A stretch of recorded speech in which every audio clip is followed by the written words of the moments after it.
"You're a little old to be starting your family, aren't you?" the ophthalmologist inquired as he scanned my chart.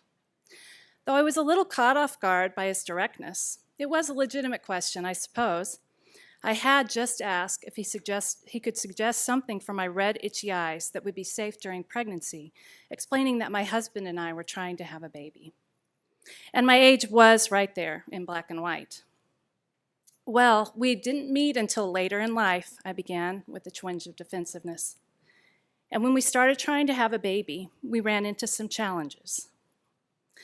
The doctor pushed off from the desk and floated across the room on his little wheelie stool to the slit lamp in front of my chair.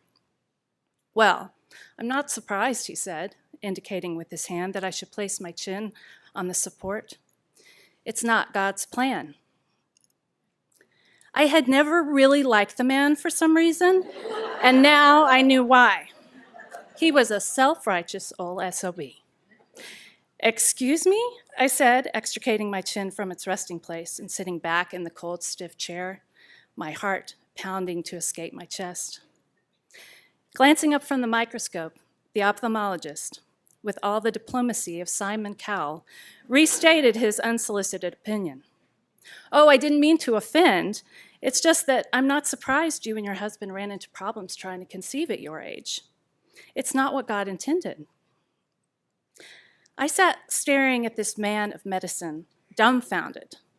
It was possibly one of the meanest things anyone has ever said to me. That may sound hyperbolic, but any woman who's been labeled with the term infertile or advanced maternal age can surely empathize. Angry tears threatened to give me away, but I held fast and gathered my composure as best I could. "You, doctor, have no idea what God's plan is for me," I stated as I stood and grabbed my purse. "Remember Sarah? She was 90 years old when she had Isaac, you asshole. Sometimes waiting is the plan." And with that, I marched out of the office into the bright sunlight, shielding my eyes with my sunglasses as the light hit my dilated eyes. Now, I rarely have the snappy, oh-so-satisfying comeback at the ready. But if I had launched one after this verbal assault, it would have been very similar to what I just described. This was one of the better fantasy rewrites that I came up with over the months following the episode. My actual response? Stunned silence. Not just because the comment cut me to my core or because it was completely inappropriate, but because it hit on something I'd been really struggling with. Now, with all due respect to God, it wasn't his plan I was worried about.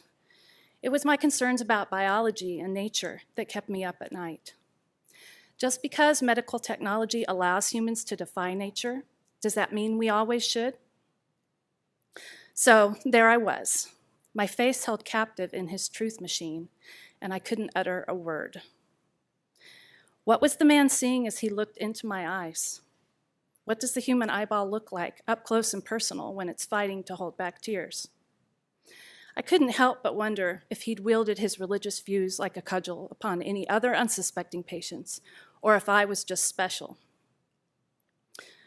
With many choices that we make in life, we will be judged.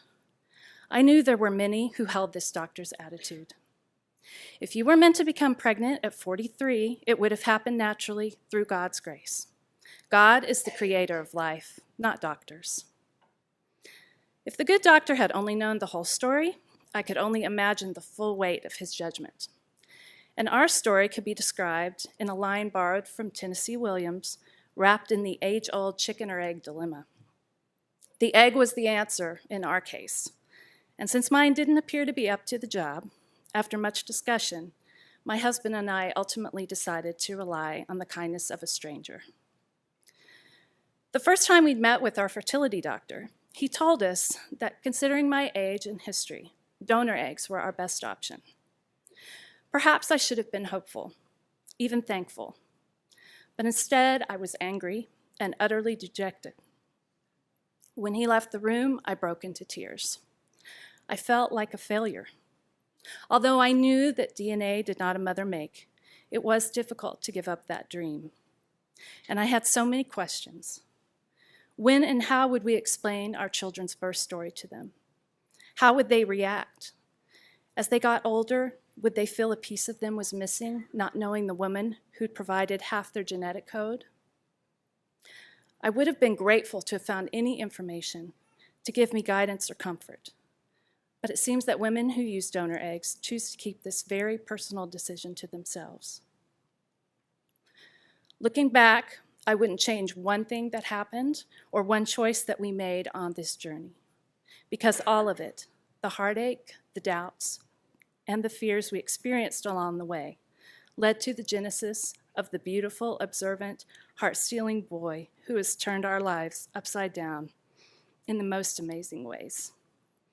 I have my family, my babies, and my husband and I are grateful beyond words to the woman who helped us create this soon-to-be family of 4 that we always wanted. When the time came for my next eye exam, I was ready. I chose to remain with the same practice, only with a different ophthalmologist. If questioned, I would simply reveal what had happened. As it turns out, I didn't have to. My doctor had retired. I now see the physician that took his place, and I have to say, I do prefer my eye exams without a side sermon. For that, I see my dentist.